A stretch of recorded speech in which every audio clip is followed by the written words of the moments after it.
Mga kabayan, mga katambay, si Kamanong po nagbabalik po muli para po magkomento po sa inyo dito po sa Tambayan Makabayan. Magandang umaga po, tanghali, hapon, gabi, madaling araw po sa atin lahat. Saan man sulok na ating bansa o mundo tayo naroon, ay naway maingatan po tayong lahat mga katambay. Ito po, umpisa na po natin komentuhan ito mga katambay kahit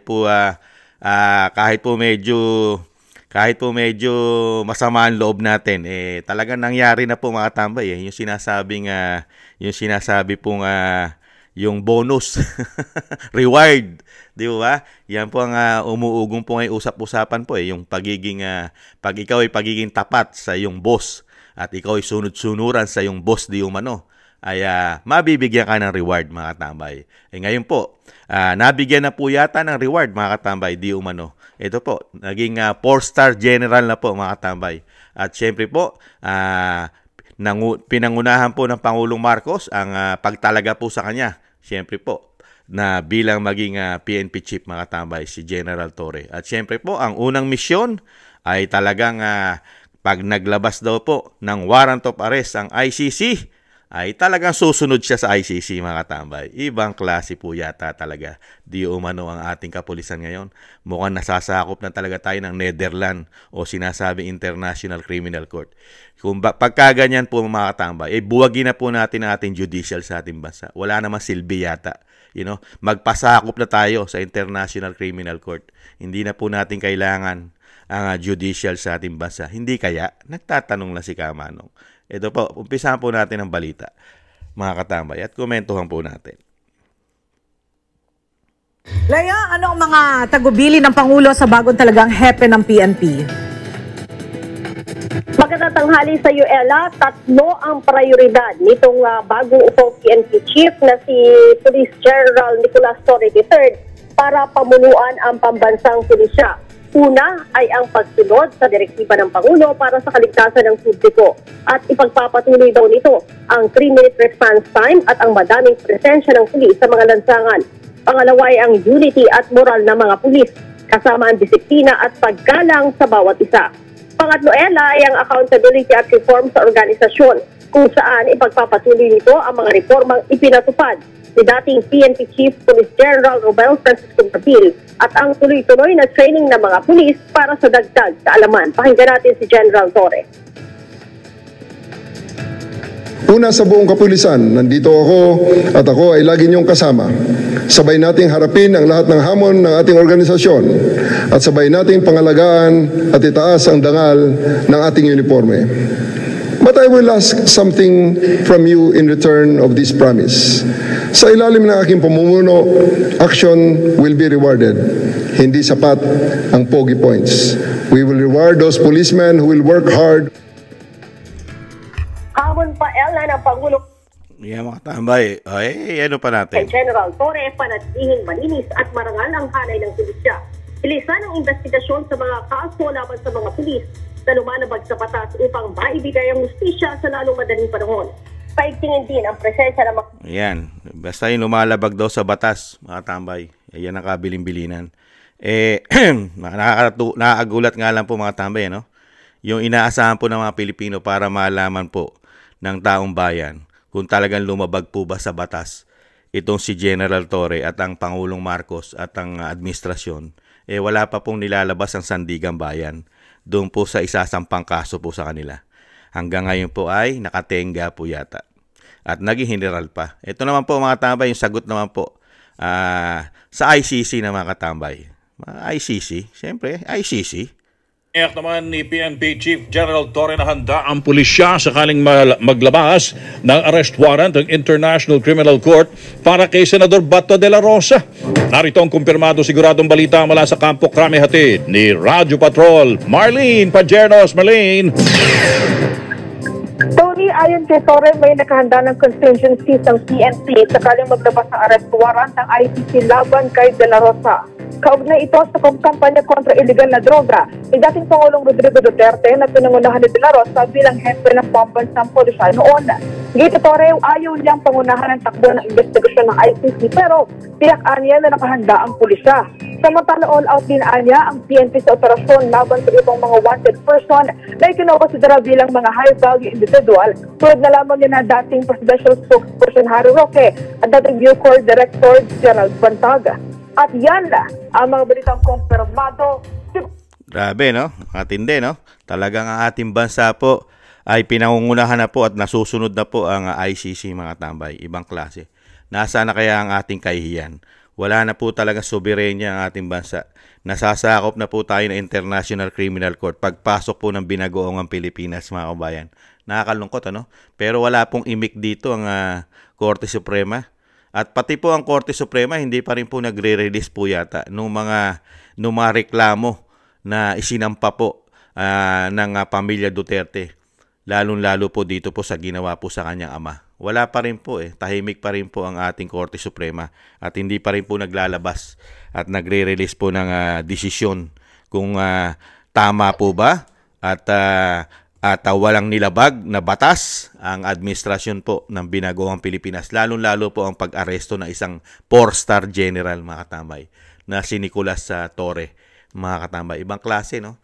Ibang klase na po sa ating bansa. Nakakaano lang po pagiging Pilipino mo. Yung bang ipinaglaban mo pinaglaban ng mga bayani na maging malayang bansa ang ating bansa. Magkaroon ng sariling soberenya. Hindi tayo panghimasukan, pakialaman ng banyaga. Yung ginawa po ng mga bayani natin. Talagang nagbuwis-buhay sila. Pero ngayon sa henerasyon po natin ngayon, pagpasok ng binagoong Pilipinas, ang magpapatakbo na po ng ating bansa, lalo-lalo po sa ating judicial, international na, ICC na, mga tambay. Sana lahat po ng mga kaso ngayon sa Pilipinas, lalong-lalo kung sangkot sa sinasabi nyong krimen, wag niyo nang hiharap sa korte natin. Idiretso niyo na po, isend niyo na po lahat sa Netherlands. At yung mga nakakulong po na mga kriminal diyan sa Muntinlupa, bawasan na po yan, napakarami na po, siksikan na po diyan. Yung kalahati po diyan, dali na po lahat sa Netherlands, sa ICC. At doon na po ilagay. Dahil tayo po pala komento po ni Kamanong, tayo po pala nasasakop na ng ICC kahit walang jurisdiction sa ating bansa. Pagka ganun po, gamitin na rin natin yung kulungan nila. Doon, isend na po natin yung mga dapat po na sobra-sobra nakakulong sa atin, magbawas na po tayo. At least, marami po, dalawa na po pala ang korte natin ngayon. Meron tayong international at meron tayong judicial. Pero mas mahalaga po at mas tinitingnan at tinititigan po ngayon yata ng administrasyon po ngayon ng binagoong Pilipinas ang international, mga tamay. Pagdating po sa International Criminal Court ay talagang grabe. Saka yung pagsugpo po sa droga sa pulburo na ginawa po ni dating Pangulong Duterte labag po sa prinsipyo po pala ng binagoong Pilipinas yan. Yung protektahan mo ang milyong-milyon o daang milyong Pilipino bilang trabaho ng isang Pangulo, na ang iyong bansa ay hindi maging narco-politics, hindi masakop ng masasama. Hindi po pala polisiya ng binagoong Pilipinas yan. Pagka po pala ganyan ang trabaho ng presidente, na protektahan mo ang matitino na hindi na masakop o hindi na malulong sa pulburon, hindi po pala ganyan ang polisiya. Pagka po pala ikaw ay makabayan at mahal mo ang mga Pilipino at gusto mong protektahan, pagka pala ang Pangulo, siya na ang Pangulo, bibigyan ka na pala ng problema. Lahat kayo ikukulong, mga tambay. Lahat kayo ililitisin. Protektado po pala ngayon. Komento na inyong lingkod. Pati po pala yata ang mga kapulisan, lalo ngayon. Protektado po pala mga gumagamit yata ng pulburon ngayon. Ibang klase. Mas lalo po lumaki ang ulo ngayon ng mga gumagamit ng pulburon. Pati po ang mga nagbebenta nito. Pati po mga kapitalista po nito. Mga lumaki ulo, mga tambay. yung mismo sumusugpo pinakukulong mo At hindi lang po sa Pilipinas dapat litisin at ikulong. Ikukulong mo pa sa banyaga na walang jurisdiction sa iyo. Ganyan po katindi. Planadong-planado talaga. Kaya, ibang klase. Hindi na po sumusunod sa saligang batas yata natin. Wala nang batas-batas pagka ganon. Ano pa silbi ng batas ng Pilipinas? Na hindi ka man lang dyan litisin sa bansa mo. Walang paglilitis sa bansa mo. Antimano, ICC. Anong klaseng meron tayong batas sa ating bansa? Hindi na nagpa-function? Yun po tanong natin dyan Wala na po ba? Wala na po bang silbi ang batas natin? Hindi na nagpa-function? Hindi na gumagana? Hindi na umiiral? Ang batas natin? Wala nang ngipin? Pagdating sa pamilya Duterte, walang ngipin ang batas natin. Hindi umiiral ang batas natin pagkadating sa pamilya Duterte at sa mga kaalyado nito. Samantalang si Tebes, ginastusan yata ng isang damukal na pera di umano para lang mapauwi ng bansa at dito sa ating bansa litisin. Bakit hindi isinend sa ICC si Tebes? Di po ba? Krimen din po ang kaso daw po noon. Krimen. Di po ba? At wanted din po. Di ba? Wanted. Matambay, ibang klase, no? Si Tebes, gustong-gustong litisin sa Pilipinas. Samantalang itong sila Senator Bato at si dating Pangulong Duterte, gustong itapon at doon litisin sa ICC. Pambihirang buhay yan, Niwala ka malang kaso, isinampang kaso dyan sa bansa. Wala malang isinampang kaso sa ating husgado. Itong mga grupo ng mga makakaliwa. Halos puro makakaliwa po mga nagrereklamo Ibang klase po. Nagkaroon tayo ng ganitong kaya po nakakahiya Paano tayo papasukin ng mga investor nito? Pagka ganito po ang sistema ng ating bansa. Yung ating judicial nasasakop na ng ICC. Sino papasok? Sino magtitiwala sa iyo? Mga tambay. Tapos mas pinoprotektahan mo pa ngayon ang mga pulburon yata at ang mga masasamang tao at protektado mo rin yata ngayon ang makakaliwang grupo. Sino magtitiwala sa iyo para dayuhin ang iyong bansa at ang seguridad nila magiging safety? Dumadami na naman ang mga pulburon ngayon. Sige nga. Sige nga. Tapos ang bansa, hindi mo na may inaasikaso ang problema ng bansa. Kahirapan. Saka, ang hindi lang naman kahirapan ang problema natin, di ba? Kawalan ng trabaho at napakataas po ng mga gastusin. Lalo, kuryente. Paano ka papasukin ng mga investor niyan? Kuryente pa lang iubod na ng mahal. Tubig, uhubod ng mahal. Di po ba? Tapos, nahandyan pa mga red tape. Di po ba? Hindi naman po naasikaso yan, lalo korupsyon. Di po ba? Pag-upo pa lang, ibang klase. Magtatrabaho na po ang General Torre sa mga pulisiya. Kagustuhan yata ng Pangulo, mga tama. Hindi po sa kagustuhan ng taong bayan. Ibang klase po ang kanilang institusyon. Ang institusyon po, pagpasok ng Binagoongang Pilipinas, ay nakadesign lang po sa Malacanang yata. Saka ibang klase po. Mukhang susundin po yata ng bagong talagang general, mga tambay. Ang batas ng Malacanang yata, hindi po ang batas ng saligang batas natin. Unbelievable. Ano po masasabi nyo rito? Mga katambay, ang priority po halos priority po, mga katambay, hindi po pagsugpo sa problema ng bansa. Krimen, pulburon, mga terorista, hindi po yan ang priority po ngayon ng ating PNP, mga katambay. Ibang klase. Kaya po, talagang tututukan po ngayon ng PNP yung mga kalaban po talaga yata ng gobyerno yata na sinasabi po tinik sa kanilang lalamunan. Yan. Katulad po niyan si dating Pangulong Duterte, wala na. Mga tambay, nakita nyo po, susunod na niyan. Mga ilang araw lang, pag naglabas daw ng warrant of arrest ng ICC, titirahin na yan. Di umano ng pulisya.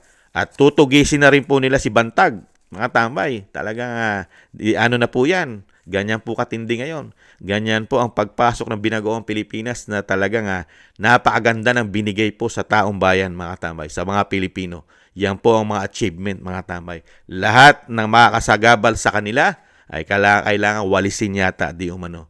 At syempre po si Harry Roque, at ang nakakalungkot po, mga tambay, hindi po natin alam kung paano naman po nila pagplanuhan ang isang Vice President. Kayang-kaya po nila, mga tambay. Ibang klase po. Sa pananalita pa lang po ng PNP chief, mga tambay, mukha po yatang hindi na po sa Pilipino nagtatrabaho. Mga tambay, hindi na po. Sa banyaga na po nagtatrabaho.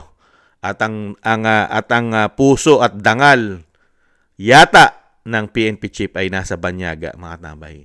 Ito na po ang kanyang sinusunod yata, mga tambay. Hindi komento lang na inyong lingkod. Hindi na po si Juan de la Cruz, hindi na po ang Pilipino, mga tambay, pagdating po sa pamilya Duterte. Hindi na po ang masusunod ay ang batas natin. Batas na po ng banyaga. Nakakalungkot. Kaya po ang nakakalungkot po sa lahat, ano naman kaya magiging plano nila di umano sa Vice President. Napakadali po nilang gawan ng aksyon. Dahil po sanay na sanay po silang lumabag sa saligang batas po natin. Dahil po mismo ang ating Korte Suprema, mismo ang ating Ombudsman ay may